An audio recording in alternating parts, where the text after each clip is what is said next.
Sir ಬೆಂಗಳೂರಲ್ಲಿ ಕುಡಿಯೋ ನೀರಿನ ವ್ಯವಸ್ಥೆ ಕರೆಕ್ಟ್ ಆಗಿದೆಯಾ ಸರ್? ಏನು ಸಮಸ್ಯೆ ಆಗಲ್ಲ? ಈಗ ಕುಡಿಯೋ ನೀರಿಗೆ ನಮಗೆ ಬೆಂಗಳೂರು ದಿನೇ ದಿನೇ ಬೆಳೀತಾ ಇದೆ. ಈಗ ನಾನು ನಮ್ಮ ತಂದೆ ಕಾರ್ಪೊರೇಟರ್ ಆಗಿದ್ದಾಗ 70ರಲ್ಲಿ ಕೇವಲ 10 ಲಕ್ಷ ಜನ ಇದ್ರು ಬೆಂಗಳೂರಲ್ಲಿ. ಆವಾಗಲೇ ಫಸ್ಟ್ ಫೇಸ್ ಆಗಲೂ ಬಂದಿರಲಿಲ್ಲ. ದೇವರಾಜ ಅರಸು ಇದ್ದಾಗ ಕಾವೇರಿ ನೀರು ಫಸ್ಟ್ ಬಂದಿದ್ದು. ದೇವರಾಜ ಅರಸು ಇದ್ದಾಗ 74 75 ಬಂತು ಅನ್ಸುತ್ತೆ. ಅವ್ರು 72ರಲ್ಲಿ CM ಆಗಿದ್ದು. ನಮ್ಮ ತಂದೆ ಕಾರ್ಪೊರೇಟರ್ ಆಗಿದ್ರಲ್ಲ, ಆಗ 10-12 ಲಕ್ಷ ಅಂದರೆ ಮ್ಯಾಕ್ಸಿಮಮ್ ಪಾಪ್ಯುಲೇಷನ್ ಅಷ್ಟೇ ಇದ್ದಿದ್ದಾರೆ. 55 ವರ್ಷಕ್ಕೆ ಮುಂಚೆ. ನಾನು ಕಾರ್ಪೊರೇಟರ್ ಆದಾಗ 83ರಲ್ಲಿ ಒಂದು 15ರಿಂದ 20 ಲಕ್ಷ ಜನ ಇದ್ರು. ನಾವೆಲ್ಲ ಕಾಲೇಜ್ಗೆ ಹೋಗುವಂಥ ಸಮಯದಲ್ಲಿ ಬೆಂಗಳೂರು ಇನ್ನೂ ಚೆನ್ನಾಗಿತ್ತು.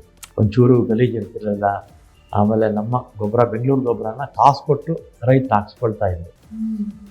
ಈಗ ಆ ಗೊಬ್ಬರ ನಮ್ಮ ಈ ಇದರಲ್ಲಿ ಗಾರ್ಬೇಜಲ್ಲಿ ಬರೀ ಪ್ಲಾಸ್ಟಿಕ್ ಇರುತ್ತೆ, ಅನ್ವಾಂಟೆಡ್ ಮೆಟೀರಿಯಲ್ಸೇ ಇರುತ್ತೆ.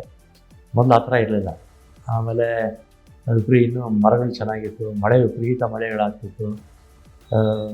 ಮತ್ತು ಆಗಿನ ವಾತಾವರಣ ಚೆನ್ನಾಗಿತ್ತು. ಈಗೇನಾಗಿದೆ, ಪಾಪ್ಯುಲೇಷನ್ ಜಾಸ್ತಿ ಆಗೋಯಿತು, ಜನಸಂಖ್ಯೆ ಈಗ ಹತ್ತಿರ 1,40,00,000 ಜನ ಇದ್ದಾರೆ. ಕಾರ್ಪೊರೇಷನ್ ಲಿಮಿಟ್ ದಾಟಿದ ಮೇಲೂ 10-15 ಕಿಲೋಮೀಟ್ರ್ ಬೆಂಗಳೂರು ಬೆಳ್ಕೊಂಡು ಹೋಗಿದೆ. ನೀರು ಇನ್ನೂ ನಮ್ಗೆ ಬೇಕು. ಕಾವೇರಿನಲ್ಲಿ ನಾವು ಇನ್ನೂ ಬಳಸದೇ ಇರ್ತಕ್ಕಂಥ ನೀರು ಒಂದಷ್ಟಿದೆ. ಅದನ್ನು ನಮ್ಮ ಇಂಜಿನಿಯರ್ಸ್ ಎಲ್ಲ ಪ್ಲ್ಯಾನ್ ಮಾಡ್ತಾ ಇದ್ದಾರೆ.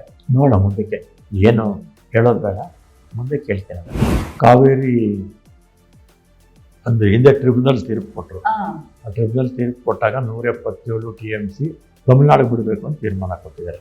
ಅದು ನಾರ್ಮಲ್ ಇಯರಲ್ಲಿ ಚೆನ್ನಾಗಿ ಮಳೆಗಳಾಗುತ್ತಲ್ಲ, ಆ ಸಂದರ್ಭದಲ್ಲಿ ಉದಾಹರಣೆಗೆ ಜೂನಲ್ಲಿ ನಾವು 9.8 TMC ನೀರು ಬಿಡಬೇಕಾಗಿತ್ತು. ಜುಲೈಯಲ್ಲಿ ಒಟ್ಟು ಪೂರ್ತಿ 35 TMC ನೀರು ಬಿಡಬೇಕಾಗಿತ್ತು. ಆಗಸ್ಟಲ್ಲಿ 42 TMC ನೀರು ಬಿಡಬೇಕಾಗಿತ್ತು. ಈಗ ನಾವು ಬಿಟ್ಟಿರೋದು ಅವರಿಗೆ 3.5 TMC. ಜೂನು ಜುಲೈ ಎಷ್ಟು ಇವತ್ತು 18 ದಿನ ಆಯ್ತಲ್ಲ, ಇಷ್ಟೊತ್ತಿಗೆ ನಾವು 20 TMC ಮೇಲೆ ನೀರು ಬಿಡಬೇಕಾಗಿತ್ತು ನಮ್ಮಲ್ಲಿ ಇದ್ದಿದ್ರೆ ನಾರ್ಮಲ್ ಇಯರಲ್ಲಿ. ಆಮೇಲೆ ಇದನ್ನೆಲ್ಲ ಕೂಡ ಮಾನಿಟರ್ ಮಾಡೋದಕ್ಕೆ ಕಾವೇರಿ ವಾಟರ್ ಮ್ಯಾನೇಜ್ಮೆಂಟ್ ಅಥಾರಿಟಿ ಅಂತಿದೆ, ದೆಹಲಿನಲ್ಲಿ ಆಫೀಸು. ಅದಕ್ಕೆ ನಮ್ಮ 4 ರಾಜ್ಯಗಳ ಮುಖ್ಯಮಂತ್ರಿಗಳು, ಇದು ACS ಇರ್ತಾರಲ್ಲ, ಅವರು ಸದಸ್ಯರಾಗಿರ್ತಾರೆ. Kaveri water management authority. ಆಮೇಲೆ ಕೇಂದ್ರದ ಅಲ್ಲಿ ಸೆಕ್ರೆಟರಿ ಇರ್ತಾರೆ, ಅವರು ಚೇರ್ಮನ್ ಇರ್ತಾರೆ. ಅವ್ರು ತೀರ್ಮಾನ ಮಾಡಬೇಕು. ಅವ್ರು ಹೇಗೆ ತೀರ್ಮಾನ ಮಾಡ್ತಾರೆ ಅಂದರೆ, ನಮ್ಮಲ್ಲಿ ನೀರಿನ ಲಭ್ಯತೆ, ನಮಗೆ ಕುಡಿಯೋ ನೀರಿಗೆ ಎಷ್ಟು ಬೇಕಾಗುತ್ತೆ, ಮತ್ತು ನದಿಗಳಿಗೆ ನಾವು ನೀರು ಸಂಪೂರ್ಣವಾಗಿ ಬಿಡೋಕ್ಕಾಗೋದಿಲ್ಲ ಅಂತ ಹೇಳೋಕ್ಕಲ್ಲ. ನದಿಗೆ ಸ್ವಲ್ಪ ನೀರು ಬಿಟ್ಟೇ ಬಿಡಬೇಕು. ಯಾಕಂದರೆ ನದಿನಲ್ಲಿ ಜಲಚರಗಳೆಲ್ಲ ಇರುತ್ತಲ್ಲ, ಅದು ಕಡ್ಡಾಯವಾಗಿ ಎಲ್ಲ ದೇಶದಲ್ಲಿ ಎಲ್ಲ ಕಡೆ ಕೂಡ ಬಿಡಬೇಕು. ಅದನ್ನೆಲ್ಲ ನೋಡಿಕೊಂಡು ನೀರು ಲಭ್ಯತೆ ಇದ್ದರೆ ಆವಾಗ ಬಿಡಿ ಅಂತ ಡೈರೆಕ್ಷನ್ಸ್ ಕೊಡ್ತಾರೆ. ಫೈನಲ್ ತೀರ್ಮಾನ ಮಾಡೋದು ಅವ್ರೆ. ನಮ್ಗೇನಾದರೂ ಒಪ್ಪಿಗೆ ಇಲ್ಲ ಅಂದರೆ, ಅಥವಾ ಯಾವುದಾದ್ರೂ ರಾಜ್ಯಕ್ಕೆ ಒಪ್ಪಿಗೆ ಇಲ್ಲ ಅಂದರೆ ಸುಪ್ರೀಂ ಕೋರ್ಟ್